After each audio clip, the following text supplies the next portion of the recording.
Assalamualaikum warahmatullahi wabarakatuh. Saya Indiani Nur Fitri dari SI20A dengan NIM 20.2594. Video ini dibuat untuk memenuhi tugas mata kuliah Arsitektur dan Organisasi Komputer.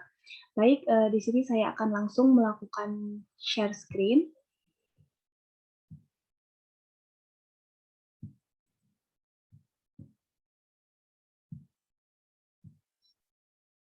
Nah, di sini saya akan menjelaskan atau mempresentasikan tentang skema komputer beroperasi.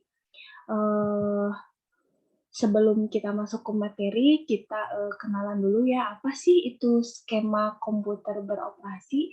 Nah, kita pasti bertanya kan bagaimana sih kerja komputer itu? Nah, agar komputer dapat digunakan untuk mengolah sebuah data menjadi sebuah informasi, maka diperlukan sebuah sistem atau elemen-elemen yang saling terhubung membentuk satu kesatuan yang bertujuan menjadi sistem komputer tersebut. Baik, kita lanjut. Nah, ini ya sudah ada muncul. Yang pertama ada data input. Nah, dan data input memasukkan data ke dalam primary storage. Jadi, input pada komputer adalah sebuah proses di mana perangkat tambahan akan terhubung melalui port yang tersedia, kemudian akan mentransfer data dari luar untuk masuk dan diolah mikroprosesor yang nantinya akan ditampilkan pada perangkat output. Pada proses dari input ke output, ada sebuah proses utama di mana data yang masuk akan diolah secara digital sehingga akan memudahkan kita sebagai pengguna komputer untuk menggunakan data tersebut. Alat yang digunakan pada proses input diantaranya adalah mouse, printer, scanner, trackball, mic, kamera, dan lain-lain.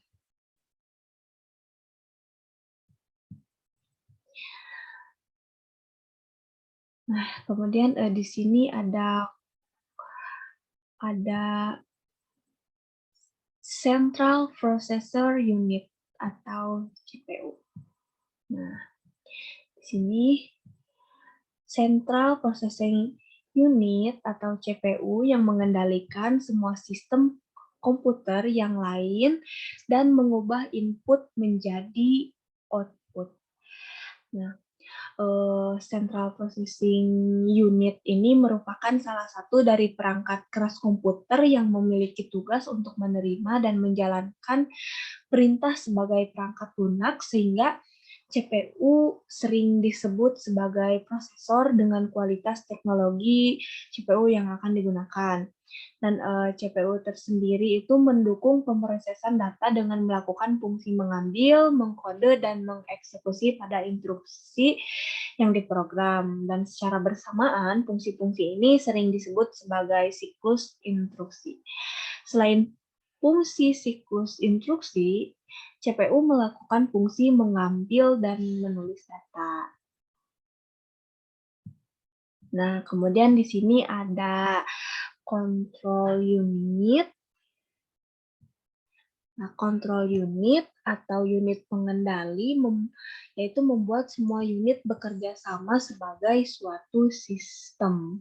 Nah, unit pengendali ini membuat semua unit bekerja sebagai suatu sistem, dan salah satu bagian dari CPU yang bertugas untuk memberikan arahan atau kendali terhadap operasi yang dilakukan. Output dari control unit ini akan mengatur aktivitas bagian lainnya dari perangkat CPU.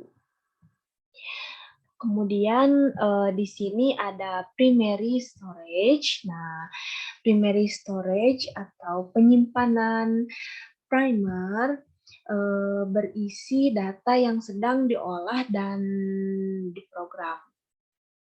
Nah, ini adalah sebagai media penyimpanan di dalam komputer yang menyimpan data yang sedang aktif atau digunakan.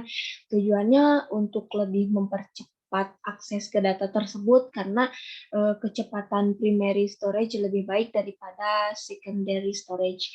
Dan primary memory adalah memori pada komputer yang merujuk pada RAM dan ROM. Dan sebagian besar alokasinya adalah pada RAM. Nah, kemudian di sini ada arithmetic logic unit. Arithmetic logic unit merupakan tempat berlangsung kan operasi perhitungan matematika dan logika. Dan contoh operasi aritmetika adalah operasi penjumlahan dan pengurangan, sedangkan contoh operasi logika adalah logika, AND, dan OR.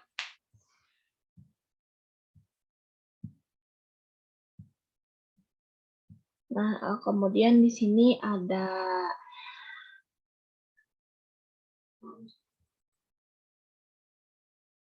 secondary storage. Nah, secondary storage atau penyimpanan sekunder yaitu menyediakan tempat untuk menyimpan program dan data saat tidak digunakan.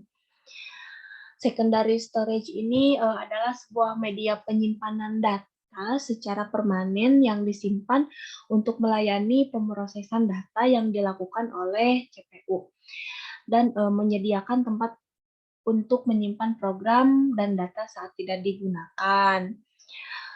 Kegunaannya yaitu sebagai memori tambahan perangkat penyimpanan data jangka panjang dan biasanya berbentuk ROM. Dalam praktiknya, memori tambahan juga kerap difungsikan untuk menyediakan ruang penyimpanan data tambahan ketika tidak tersedia ruang cukup di memori utama.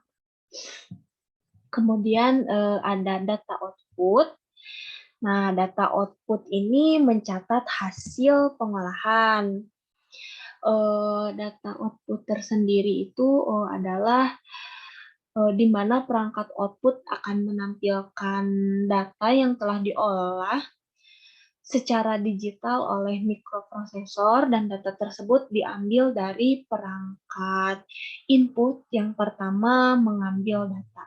Proses output tersebut seperti monitor yang menampilkan grafik user interface, printer yang mencetak sebuah dokumen atau data script lainnya, dan sama seperti input, output juga membutuhkan perangkat output untuk mengambil data sebelum diproses pada prosesor.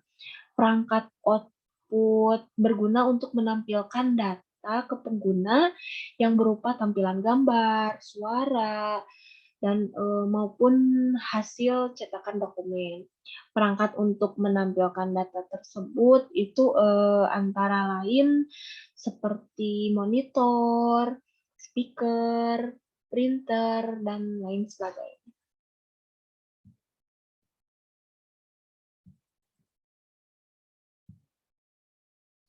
Nah, mungkin itu saja yang bisa saya sampaikan.